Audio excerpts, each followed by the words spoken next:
probably women miners weren't a big factor back in those days. You know, it was very harsh, and women, you know, were busy rearing families, and you know, you had, you know, days before, you know, birth control and all those things. So it was an industry that wasn't very conducive to the incorporation of women.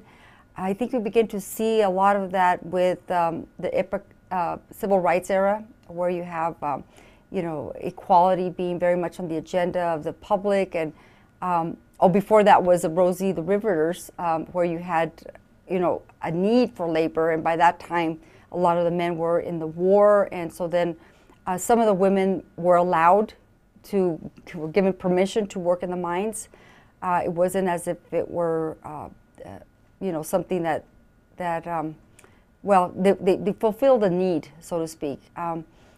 After the soldiers came back, of course, then they were invited out again from those industries, including the mining industry.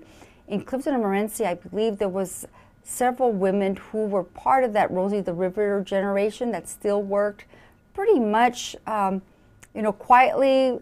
Not much attention was brought, you know, to them, you know, that they were working the mines. I would say it was only a handful of them. But then after the 70s, then women began to apply to the mines and really demand that they be, you know, hired.